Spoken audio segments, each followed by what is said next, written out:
Nós fomos lá na Bolívia, em Cochabamba, ele cantou também. Os montes. Terremoto na Bolívia, daqui a 2 anos atrás, foi ele que causou. Levanta o velote. Vamos apresentar ao nosso Deus, Pai querido, Pai amado, em nome de Jesus. Queremos, Pai, ó Deus, trazer a tua casa, nosso dízimo, a nossa oferta, a manutenção da tua casa. E agora, Pai, receber os benefícios, Pai, dessa obediência.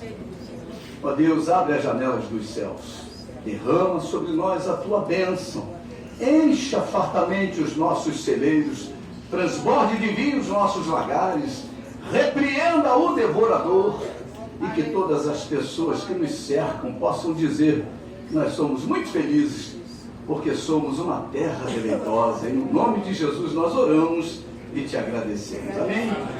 Aleluia. Aleluia. Glória a Deus.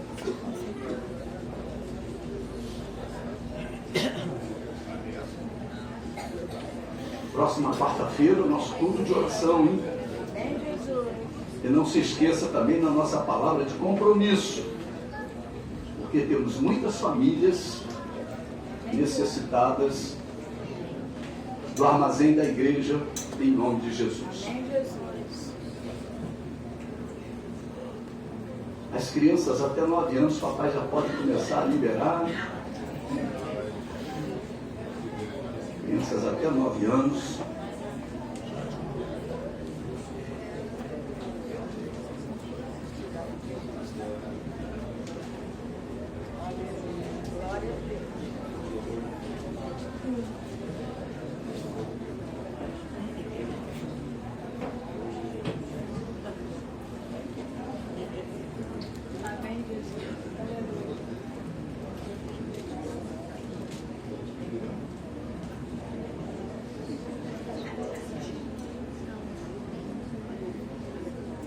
Quem tem mais de 9 anos, prepare a sua Bíblia, Tiago, capítulo 4, versículo 13.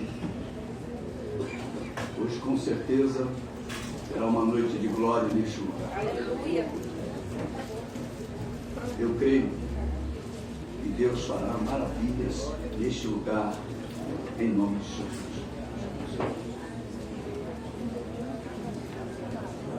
Nós estamos falando sobre este assunto já há 4 domingos, o porquê de tantos fracassos.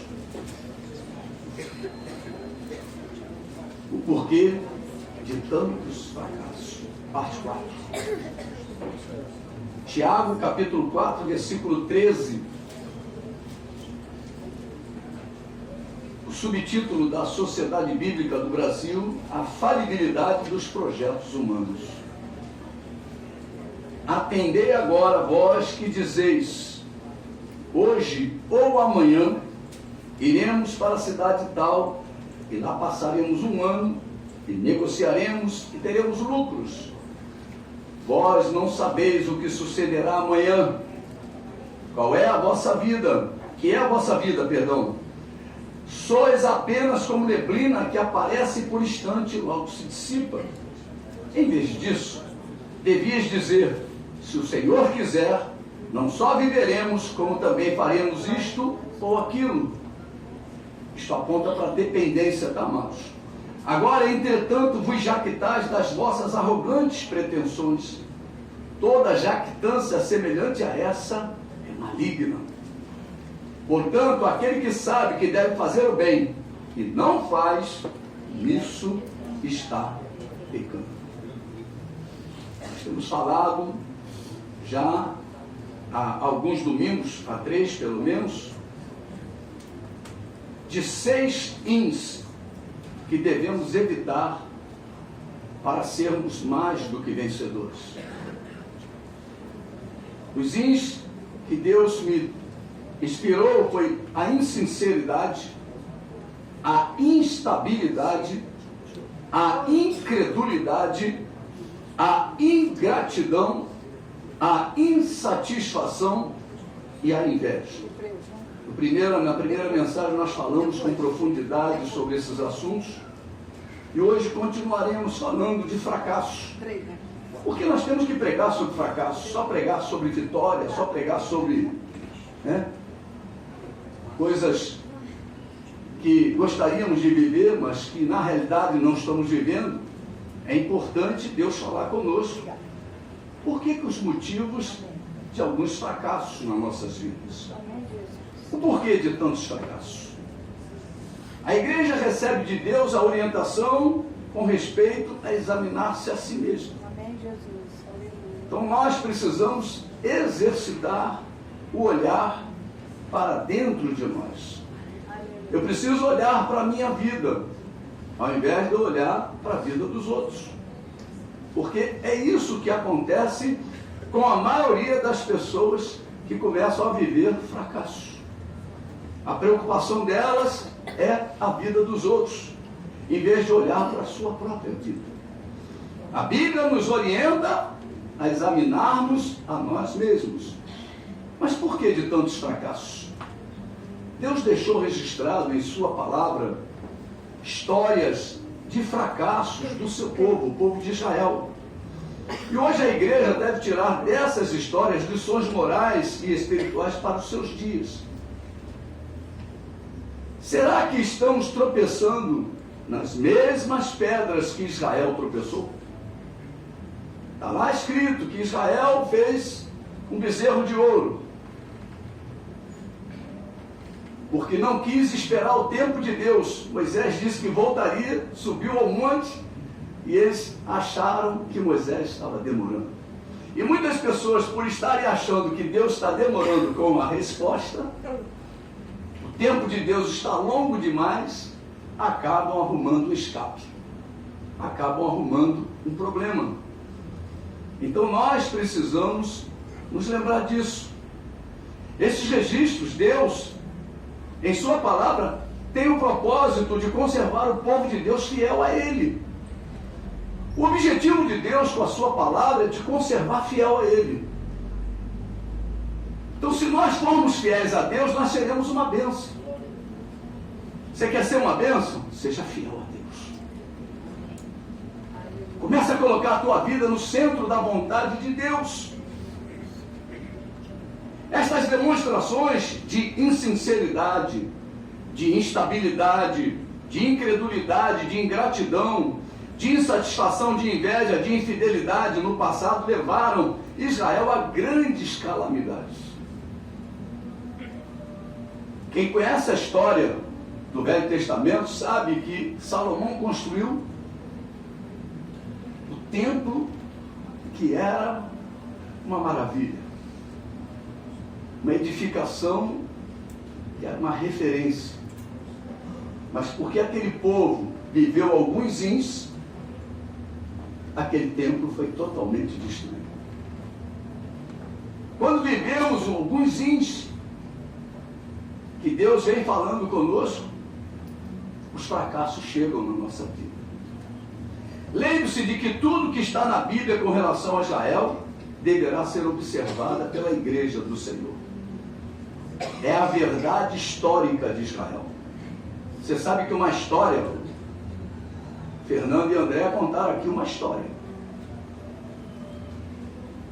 Se eu chamar outros casais aqui, vão contar histórias. Histórias de fracasso, e tomaram posições, se tornaram histórias de sucesso. É diferente. Então Deus deixa na sua palavra histórias de insucesso, de fracasso, para que a igreja possa entender que são caminhos de morte, que são caminhos que não vão levar a tua vida ao sucesso, àquilo que Deus promete. Aleluia. A Bíblia não se propõe a glorificar o povo de Deus. Pelo contrário, ela revela francamente as fraquezas dos israelitas. Não é Israel que é exaltado na história bíblica, somente o Deus de Israel. Ao Deus de Israel cabe a honra, toda a glória e todo o louvor. O porquê de tantos fracassos? Enquanto Israel era favorecido por Deus, muito mais do que qualquer outra nação, demonstrou ingratidão. àquele que o exaltou. E muitas vezes isso acontece conosco. Nos tornamos ingratos para com Deus. Deus fez tantas coisas em nossas vidas. Precisava só fazer uma, me salvar. O resto vem a reboque. Nos tornamos ingratos. Porque achamos que Deus deveria fazer. E Deus não é homem, nem filho do homem. Né? Deus é Deus. Fazendo ou não fazendo, Ele continua sendo Deus. Aleluia. Embora a ira de Deus tivesse sido repetida diversas vezes, prevaleceu sempre a sua misericórdia. E perdoou Israel inúmeras vezes. Mas o porquê de tantos fracassos? Nós estamos abordando a misericórdia de Deus. E eu tenho dito que estamos vivendo o tempo da misericórdia de Deus. Você pode dizer comigo? Estou vivendo o tempo da misericórdia de Deus. O tempo do juízo de Deus ainda não chegou. E quando chegar, não haverá misericórdia. Abra sua Bíblia lá em Lucas 9. Vamos correr agora em alguns versículos. Lucas 9, versículo 56. Para que Jesus veio? Pois o Filho do Homem não veio para destruir as almas dos homens, mas para salvá-las. Você pode dizer: Jesus veio para me salvar, não veio para me destruir. Está dizendo aqui, ó, pois o Filho do Homem não veio para destruir as almas dos homens, mas para salvá-los. E seguiram para outra aldeia. João capítulo 10, versículo 10, um versículo muito conhecido da igreja, do povo de Deus. Ele diz: o ladrão vem somente para roubar, matar e destruir. Eu vim para que tenham vida e a tenham em abundância. João capítulo 3, versículo 17, fala também da missão do Filho. Porquanto Deus enviou seu Filho ao mundo, não para que julgasse o mundo, mas para que o mundo fosse salvo por ele. Quem é que estava no mundo aqui? Diga amém. Amém. Nós todos estávamos no mundo. Por isso nós fomos alcançados pelo Senhor. Porque Jesus veio para nos arrancar do mundo, nos tirar das trevas. E ele continua dizendo: olha, quem nele crê não é julgado, porque não crê já está julgado, porquanto não crê no nome do unigênito Filho de Deus. O julgamento é este: que a luz veio ao mundo, e os homens amaram mais as trevas do que a luz, porque as suas obras eram más. Pois todo aquele que pratica o mal aborrece a luz, e não se chega para a luz, a fim de não serem arguídas as suas obras. Quem pratica a verdade aproxima-se da luz, a fim de que as suas obras sejam manifestas, porque feitas em Deus. Aleluia. Domingo passado falamos do juízo determinado por Deus a um povo que não era Israel. Quem se lembra, diga amém. Nós falamos dos ninivitas, falamos da história de Jonas. E Deus fala em sua palavra que o juízo virá sobre aqueles que ainda não entraram em aliança com Ele, através de Jesus Cristo. Esses estão debaixo de juízo. Jesus Cristo foi enviado por Deus para nos tirar do juízo que virá sobre toda a terra. Mas aqueles que entraram em aliança com Ele serão culpados, estarão fora do seu juízo. No domingo passado aprendemos que necessitamos viver a aliança proposta por Deus para vivermos fora do juízo de Deus. Hoje Deus quer continuar a falar conosco sobre a necessidade da permanência nesta aliança. Necessitamos permanecer em Cristo Jesus. Todo aquele que está em Cristo Jesus é abençoado com toda a sorte de Deus. Aleluia. Glória a Deus. Nós vimos isso no domingo passado. Deus confiou à sua igreja a tarefa de anunciar o seu evangelho a toda criatura. Você sabe que Deus já te confiou isso? Está lá em 1 Coríntios, capítulo de número 9. Hoje nós vamos falar de compromissos de Deus, tá? Com o seu povo e o seu povo com ele, hein? Então Deus vai exortar o seu povo. Ele diz assim: se anuncia o evangelho, versículo 16, tá? Capítulo 9 de 1 Coríntios, versículo 16 e 17. Se anuncio o evangelho, não tenho de que me gloriar, pois sobre mim pesa essa obrigação. Porque ai de mim. Sabe o que quer dizer ai? Ai é por causa de dores. Quem já deu topada, diga amém. Deu a topada, ai. Né? Quem já pisou num caquinho de vidro, num preguinho, ai. Tudo que causa dor é seguido de um ai. É a expressão humana da dor. Então ele diz: ai de mim, se não pregar o evangelho. Virão mais. Então nós precisamos aprender a pregar o evangelho. É sobre isso que nós vamos falar hoje. Se o faço de livre vontade, tenho galardão. Mas se constrangido, é então a responsabilidade de despenseiro que me está confiado. Então nós temos aprendido aí dispenseiro, né? Somos dispenseiros de Deus. Dispenseiro o que é? Aquele que cuida da dispensa.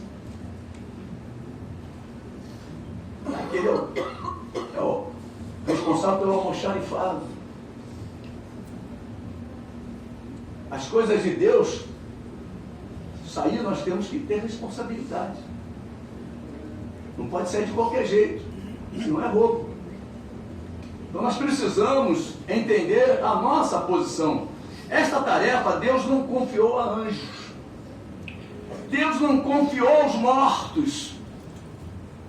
Tem muita gente aí acreditando que o morto faz isso, que o morto faz aquilo. Isso é problema das pessoas que acreditam nos mortos.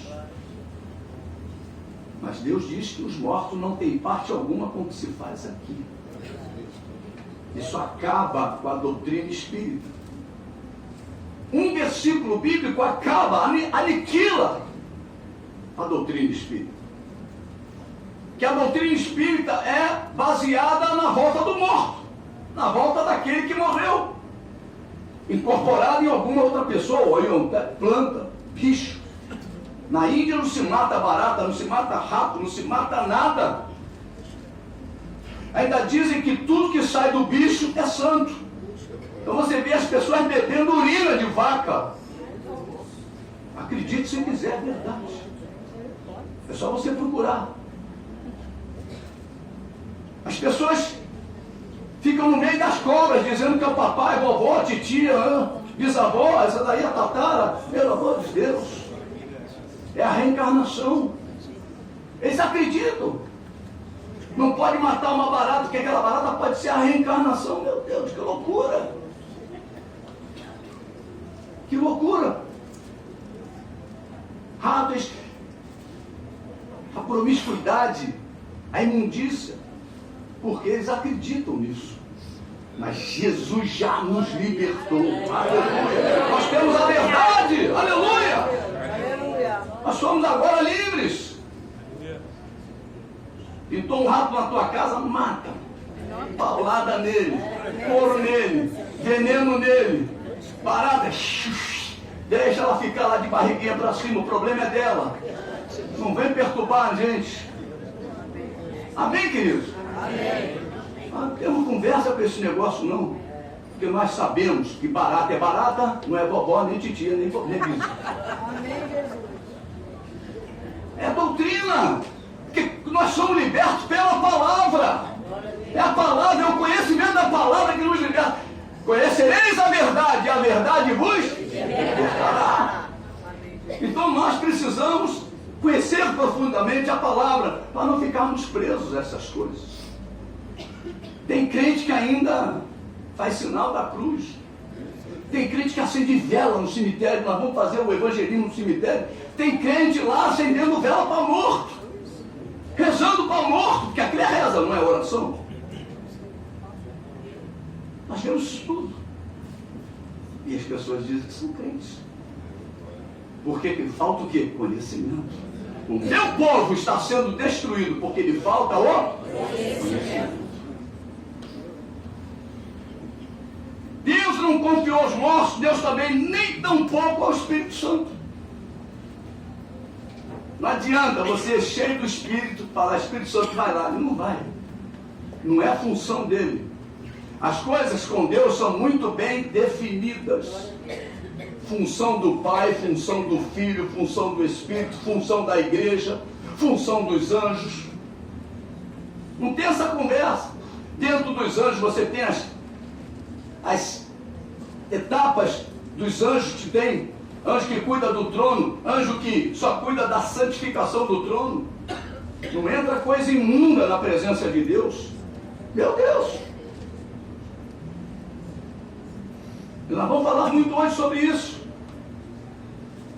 Não podemos fugir desta responsabilidade, igreja. Deus confiou a pregação somente àqueles que acreditam na palavra. Então, para você pregar, você precisa acreditar. Para pregar, precisa acreditar. Para pregar, precisa acreditar. Aleluia. Eu não posso pregar uma coisa que eu não acredito. Como eu vou falar de Jesus se eu não crer que Jesus salva, que Jesus cura, que Jesus liberta, que Jesus batiza, que Jesus virá nos buscar um dia? Como eu vou pregar sobre isso? Será uma pregação mentirosa, porque não terá a vida como resposta a essa pregação. O Espírito tem que vibrar dentro de você. Esse meu servo não é mole. Essa minha serva não é mole. Crê mesmo. Ela não me viu, mas ela crê. É o que Jesus falou para aquele incrédulo do Tomé. Tomé, porque me viste e creste, bem-aventurados que não viram e creram.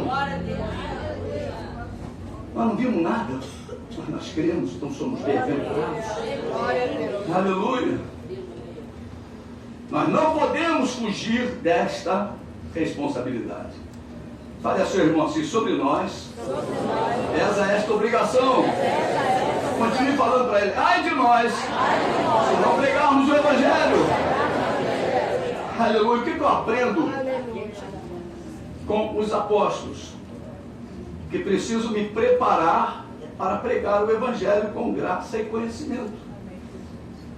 Pedro fala isso lá na sua segunda epístola, 2 Pedro, antes de 1 João e depois de 1 Pedro, capítulo 3, versículo 18, 17 e 18.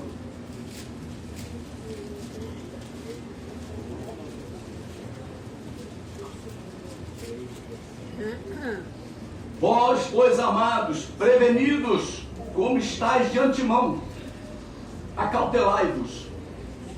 Não suceda que, arrastados pelo erro desses insubordinados, descaiais da vossa própria firmeza. Quem está firme aqui na doutrina, diga glória a Deus. Aleluia. Então você tem que vigiar, como diz aqui, ó, cautelar, tenha cautela. Para você não ser arrastado. Você sabe que uma correnteza arrasta a pessoa. Uma correnteira, poxa, quando chove aí na rocinha, você vê as pessoas descendo ladeira direto. A corredeira, né, mole, não arrasta. Então, pelo erro desses insubordinados. Então tem pessoas que se dizem crentes, mas são insubordinadas. E estão arrastando vidas. E ele diz assim, ó, antes crescei na graça e no conhecimento de nosso Senhor e Salvador Jesus Cristo. A Ele seja a glória, tanto agora como no dia eterno. Crescer na graça e no conhecimento de nosso Senhor Jesus Cristo é, na realidade, o aprofundamento da nossa fé. Você precisa se aprofundar. Fala para o teu irmão, você precisa se aprofundar na fé. Se você ficar na fé rasa, meu irmão, você vai ficar sujeito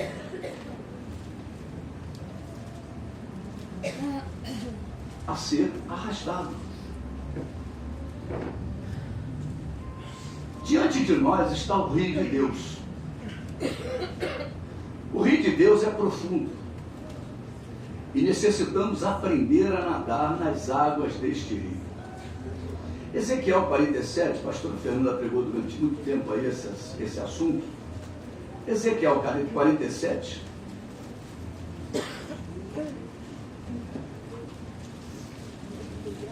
versículos de 1 a 5, diz assim: depois disto o homem me fez voltar à entrada do templo, e eis que saíam águas de debaixo do limiar do templo para o oriente, porque a face da casa dava para o oriente, e as águas vinham de baixo, do lado direito da casa, do lado sul do altar. Ele me levou pela porta do norte e me fez dar uma volta por fora, até a porta exterior que olha para o oriente, e eis que corriam as águas do lado direito. Saiu aquele homem para o oriente, tendo na mão um cordel de medir, mediu 1000 côvados, e me fez passar pelas águas, águas que me davam pelos tornozelos.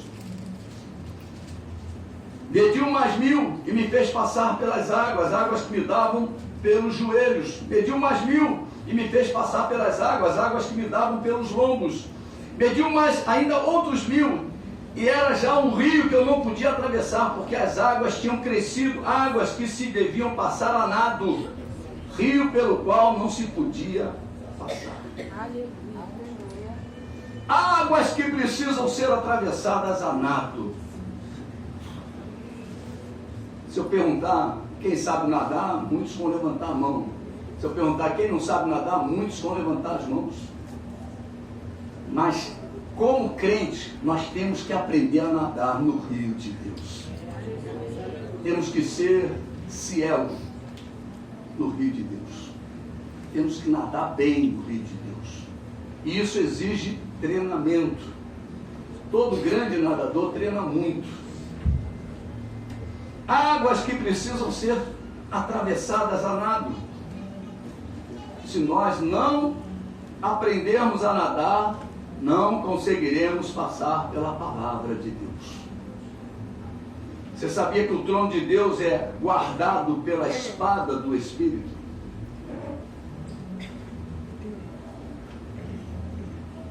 O trono de Deus é guardado pela palavra de Deus, a espada do Espírito. Só conseguiremos viver nesta dimensão quando a nossa vida entrar no ritmo da palavra de Deus, que é a espada do Espírito. Lá em Gênesis, no capítulo 3, Gênesis capítulo 3,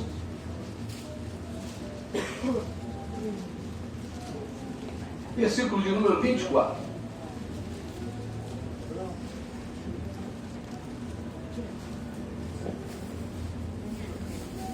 Eu trouxe aqui um exemplo de uma espada. Não, dá de bainha.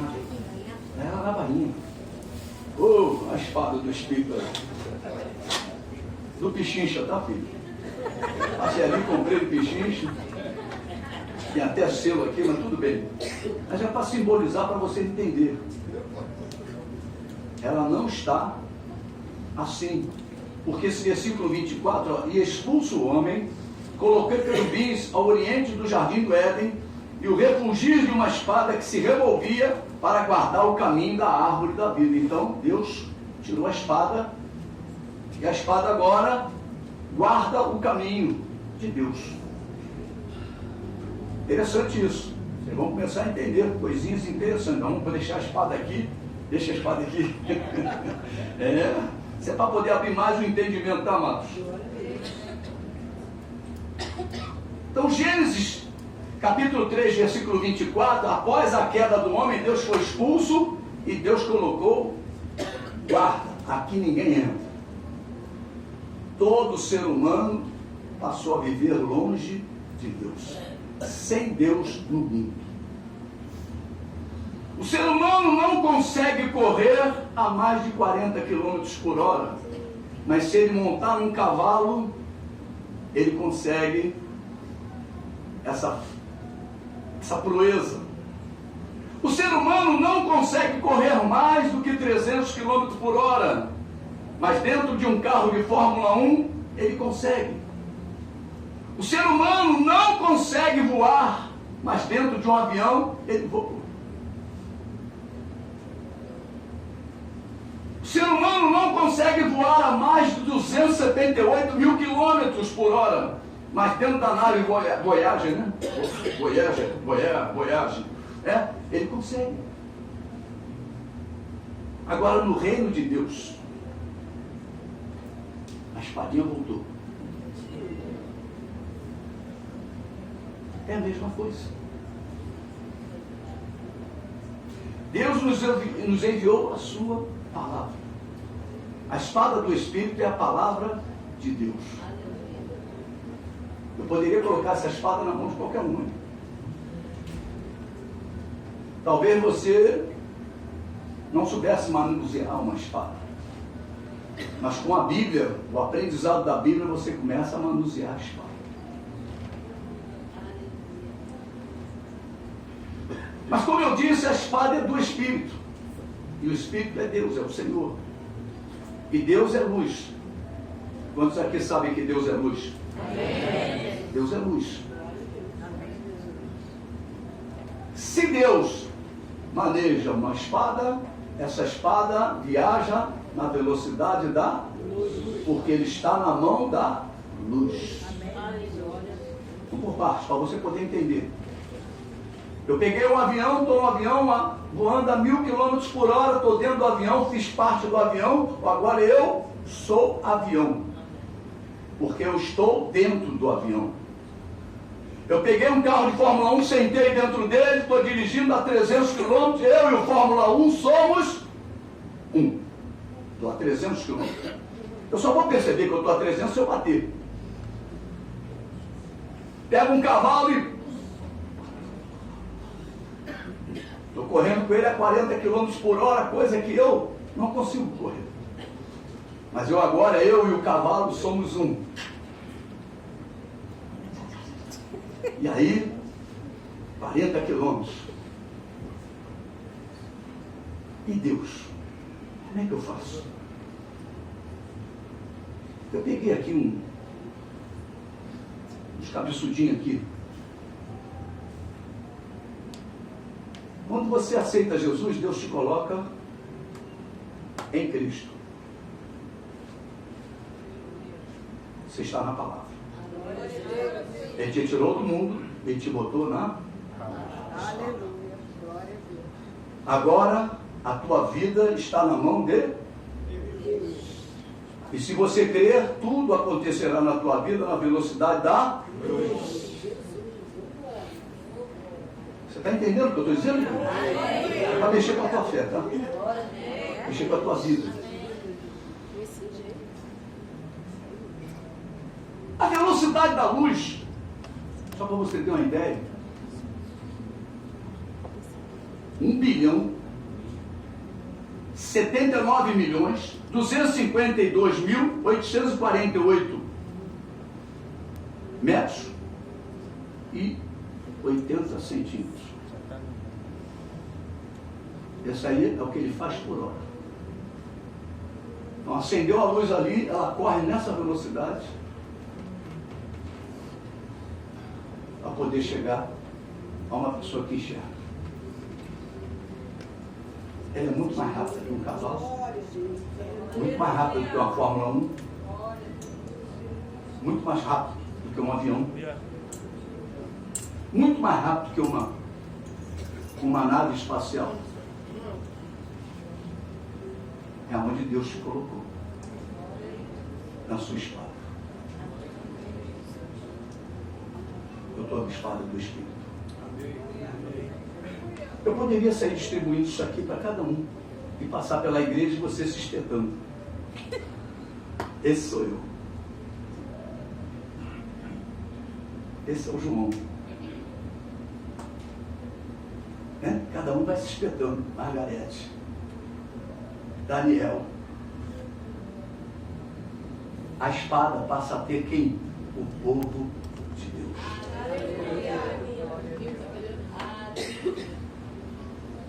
Você faz parte. A palavra de Deus tem que ser vida na tua vida.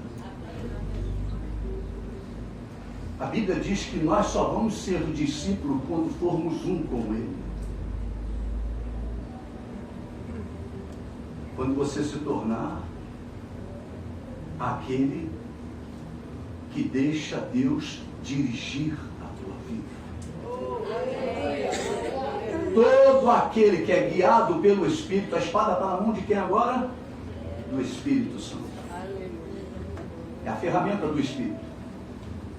Todo aquele que é guiado pelo Espírito, a palavra está correndo, ó. Esse é filho de Deus. Quem está na espada é filho de Deus. Amém? Deixa a espadinha aqui.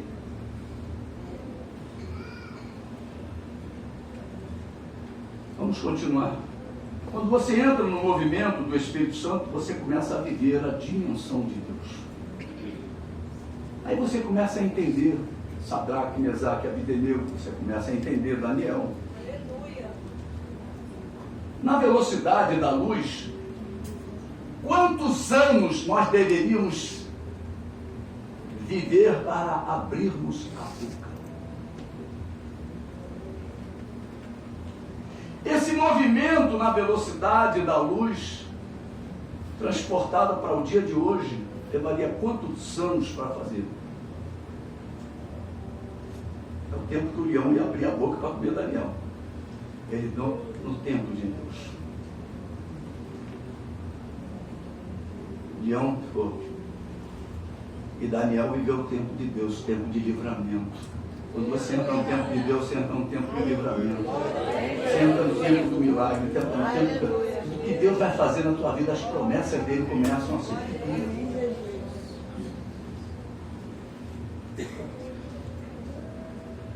Você começa a experimentar as promessas de Deus na velocidade de Deus.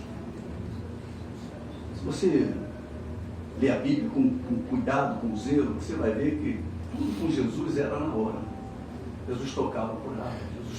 Jesus dava uma ordem, o sujeito libertava. Ah, meu servo está em casa. Uma palavra, mandou a palavra. Na velocidade da luz. É rápido. As coisas acontecem assim. Imediatamente. Você está entendendo o que eu estou dizendo? Isso é para mexer com a tua fé. Para você poder colocar a tua fé na palavra. Porque foi isso que Deus enviou na sua angústia. Clamaram ao Senhor, Ele enviou a sua palavra e os livrou, porque fizeram mortal, os curou de todas as enfermidades. Hoje nós cantamos videira, videira, videira, videira, videira, videira, videira, vida. Ele é o Deus. Quem que Ele é o Deus? Deus que? Quem se lembra da letra? Ele é o Deus que quebra todas as cadeias. É o Deus que... Aleluia. Você vai vendo. Nós não vamos longe disso. Mas cadê as coisas que não acontecem? O erro é de Deus? Ou é sinal que nós não estamos encravados na palavra? Onde é que está você? Onde você está? Hoje é a noite de você tomar uma decisão e vir a palavra. Para Deus poder resolver aquele caso da tua vida. Resolver aquela situação. É isso que Deus quer. Deus quer fazer isso na tua vida, na tua história. Eu trouxe essa espada para simular o que ocorre. Em Cristo é o lugar que Deus ordena cada um de nós viver. Aqueles que estão em Cristo são novas criaturas. São mais que vencedores. E o maligno não toca. Como é que o maligno vai tocar na espada de Deus? Olha o que Deus fala a respeito daqueles que estão aqui, ó. Alimentar-se-ão da árvore da vida que se encontra no paraíso de Deus. Não sofrerão dano da segunda morte. Receberão um maná escondido. São promessas de Deus. Receberão uma pedrinha com seu nome escrito.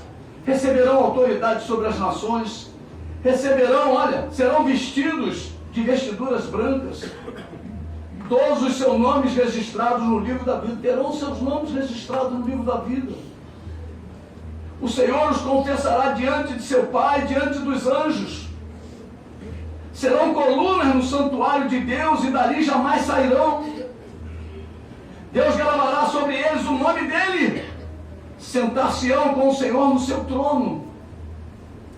Serão propriedade do Deus vivo. Amém? Amém. Você pode ter acesso a tudo isso. Isso é promessa de Deus.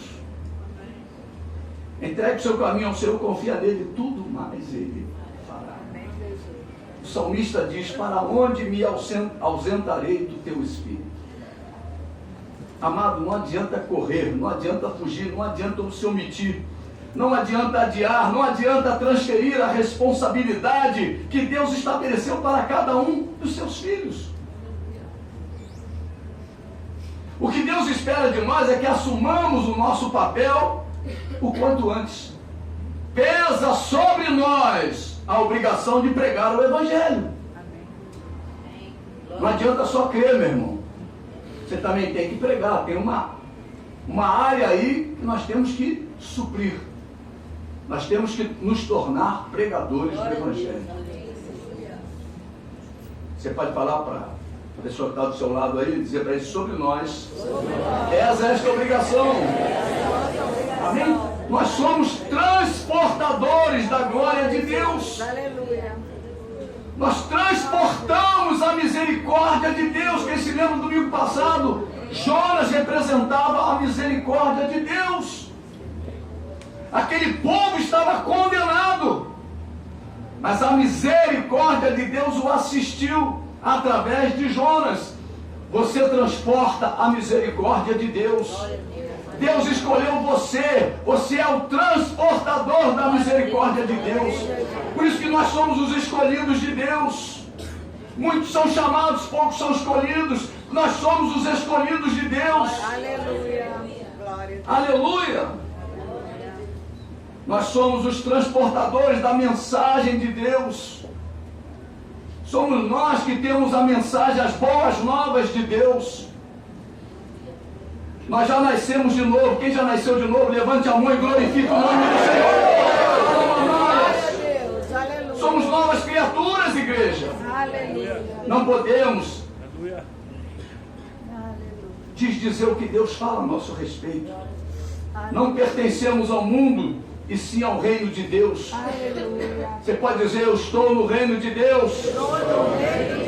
O mundo é um ambiente hostil à nossa natureza. Deus mudou a nossa natureza. Ele ainda diz: faça morrer essa natureza. Porque essa natureza é terrível para a tua vida.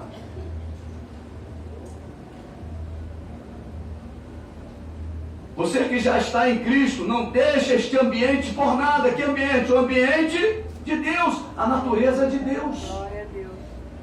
Você se lembra de Jonas? Jonas se rebelou contra Deus. O que aconteceu com ele? Foi para uma natureza diferente da dele. Ele era povo de Deus. Deus queria usá-lo. Agora ele estava lá, na situação fora da sua natureza. Jonas foi parar no mar por não querer obedecer a Deus. O mar simboliza o ambiente hostil à natureza de Jonas. Jonas simbolizava a igreja, o mar, o mundo, o poder da morte. Jonas não era peixe, mas estava no fundo do mar. Tem crente que está no fundo do mar. Tem crente que está lá no fundo do poço. Tem crente que está vivendo um ambiente hostil. Deus promete a ele um ambiente maravilhoso de vida, mas ele prefere o ambiente da morte. Ele prefere o ambiente contrário, o ambiente da sua nova natureza.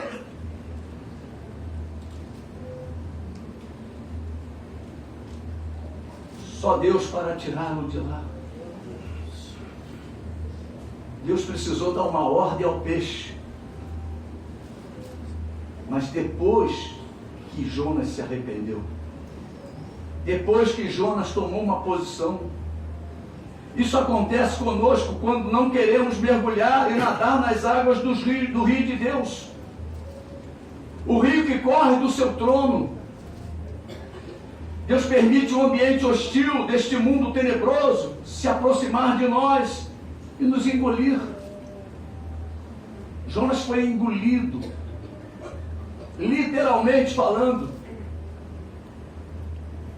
Deus nos afirma em sua palavra que este mundo se encontra muito próximo de nós, mas não tem poder para tocar naqueles que estão transmitindo a vida de Deus, a misericórdia de Deus, a mensagem de Deus.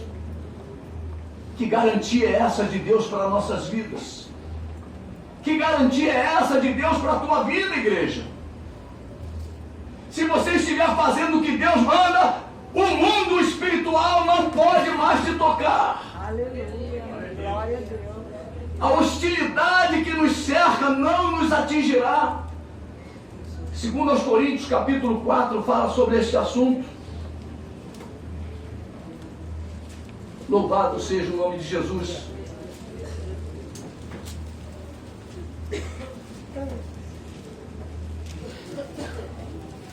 Versículo de número 11, capítulo 4, de 2 aos Coríntios. Porque nós que vivemos, por que a palavra de Deus fala vivemos? Porque nós temos Jesus, Jesus é a vida. Nós agora vivemos para quem? Para Deus. Nós precisamos viver para Deus. Ele diz assim, porque agora nós que vivemos somos entregues à morte por causa de Jesus, para que também a vida de Jesus se manifeste em nossa carne mortal, de modo que em nós opera a morte, mas em vós a vida. Tendo, porém, o mesmo Espírito da fé, como está escrito, eu que por isso é que falei, também nós cremos, por isso também falamos, sabendo que aquele que ressuscitou o Senhor Jesus, também nos ressuscitará com Jesus e nos apresentará convosco.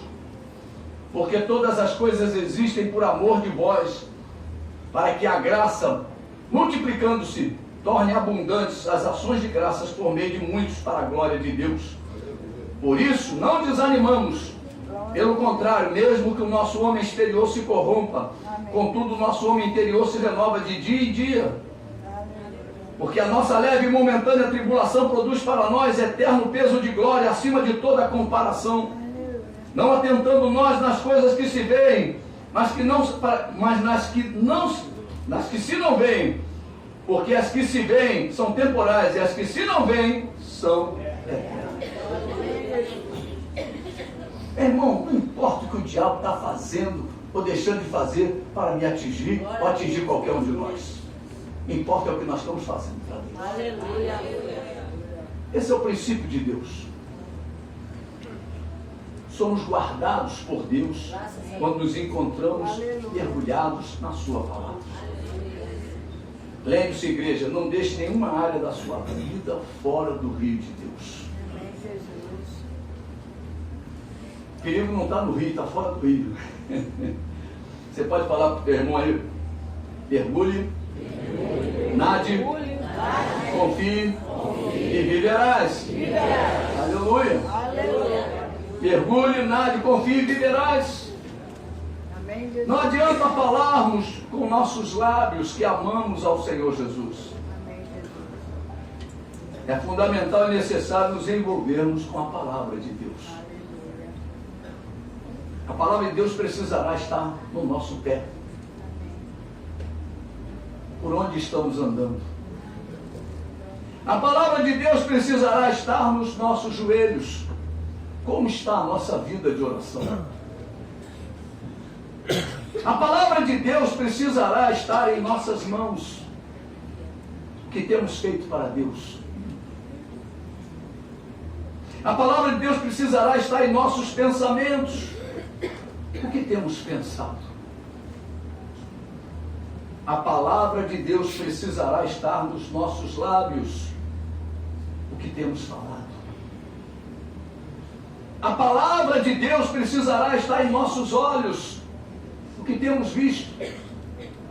A palavra de Deus precisará estar em nossos ouvidos. O que temos ouvido? A palavra de Deus precisará estar no nosso ventre. o que temos ingerido. O que temos ingerido, igreja? Como tem sido a nossa alimentação? A palavra de Deus precisará estar no nosso dia a dia. O que temos feito? A palavra de Deus precisará estar no nosso ministério pessoal. Em todo o tempo, diz a Bíblia, sejam alvas as tuas vestes, e nunca falte o óleo sobre a tua cabeça. Amém, Jesus. Aleluia. Prepare-se, igreja, para os próximos dias. Serão dias difíceis. As coisas estão difíceis, os dias piorarão. Dias de trevas, dias de negridão, dias de sofrimento, dias de fome, dias de tribulação, dias de tribulações, dias de grande angústia, dias de ais, dias em que o enganador enganará quase todos. Jesus é que disse isso. Isso não é pastor Joaquim que está profetizando, não. A palavra de Deus fala isso. É só você ler Mateus 24. Serão dias de falso Cristo, falso mestre, não é verdade? Falsos profetas. E como vencer tudo isso? Como vencer tudo isso? Vivendo para Deus. Amém, Jesus. Você quer o segredo do teu pastor? Viva para Deus. Amém, Jesus. Viva para Deus. Comece a colocar a tua vida no centro da vontade de Deus. Aleluia. Glória a Deus. Você vai dormir bem, você vai acordar bem, você vai viver bem, você vai passar o dia bem, você vai comer bem, você vai... Olha, é uma bênção. Aquele hino vai se cumprir na tua vida. Deus cuida de mim. Amém, Jesus. Deus cuida de mim. Na sombra das suas asas. Deus cuida de mim. É uma casa do Senhor, né? Aleluia. Aleluia. E como eu devo viver para Deus? Essa é a pergunta de hoje. Priorizando a vida espiritual. Amém. Qual é a tua prioridade? É o culto ou o futebol? É o culto ou o Faustão? É o culto ou o Fantástico? É o culto? Essa é a prioridade. Vida espiritual. Deus diz que nós agora somos espirituais. Amém, Jesus. Essa é a nossa natureza. Segundo Deus. Você pode falar para você mesmo, agora eu sou espiritual.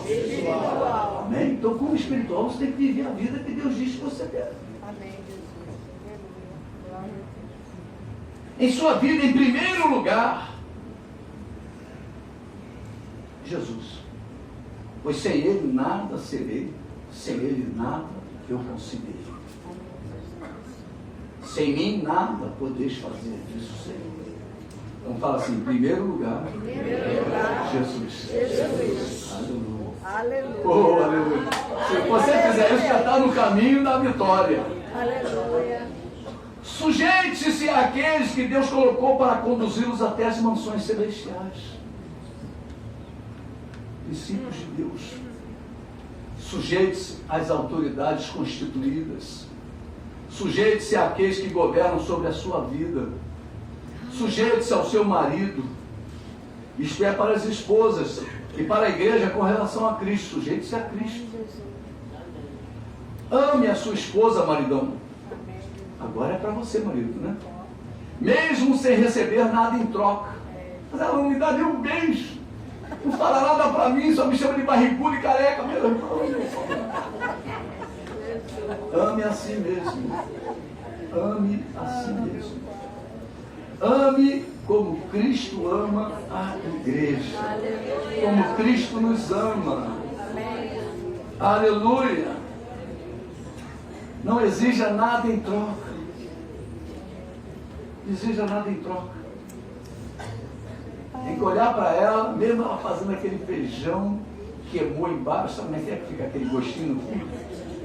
Bota no prato, faz aquilo, faz aquele meio, mas dá um cheirinho de queimado.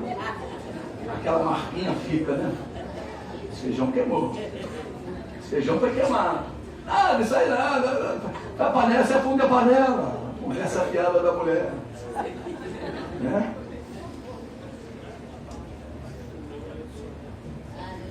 Filhos, obedeçam aos seus pais.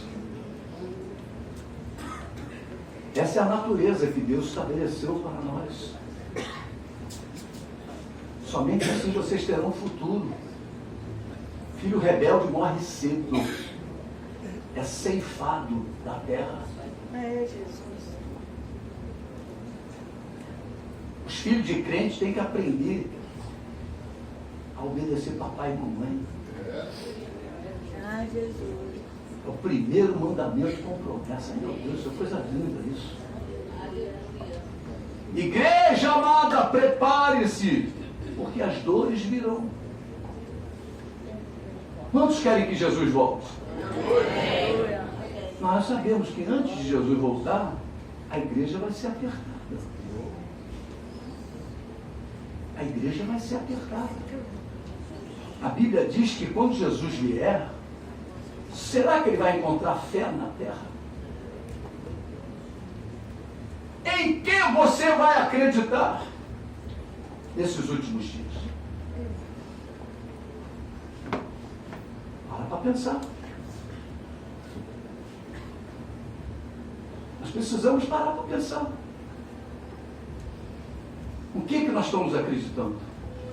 A fé é só na palavra. Essa é a fé verdadeira.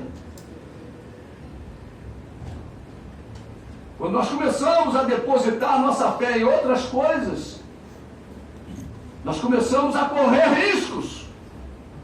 E esses riscos têm que ser reconduzidos ao padrão de Deus. Só a palavra me basta. Você pode falar essa frase comigo? Só a palavra me basta. A nível de fé, meu irmão, esse é o livro. Esse é o livro. Amém? Amém? Louvado seja o nome de Jesus. Amém, Jesus. Aleluia. Igreja amada, prepare-se, porque os juízos de Deus se aproximam. Quem não subir vai ficar aqui.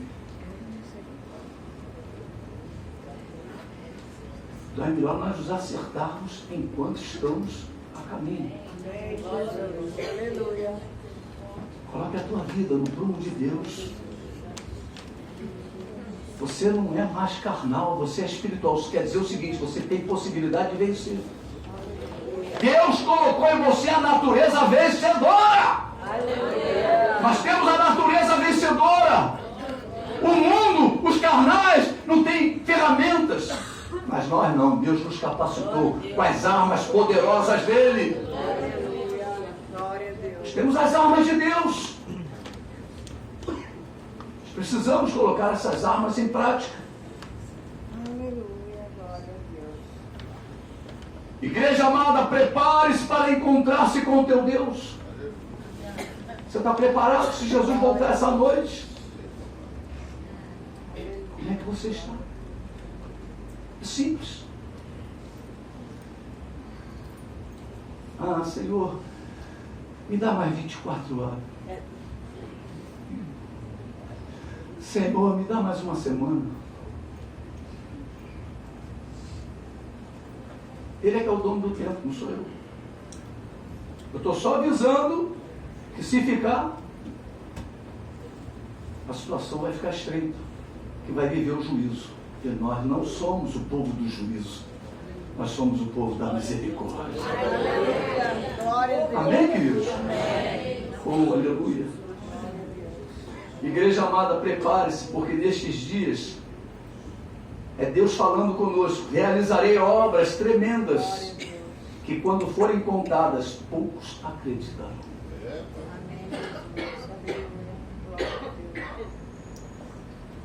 O que Deus quer fazer são obras que a grande maioria não vai acreditar. Poucos acreditarão. E ele completa dizendo isso para nós nesta noite: eu estou com vocês. Eu sou o Senhor da igreja. Amém, Jesus. Aleluia. E o Senhor está neste lugar. Ele entrou aqui pela manhã a cavalo. Um grande exército. Porque todas as promessas dele, ele cumprirá. Aleluia. E ele diz para a igreja: buscai-me e vivei. Vamos ficar de pé, vou cantar o louvor. Louvado seja o nome de Jesus.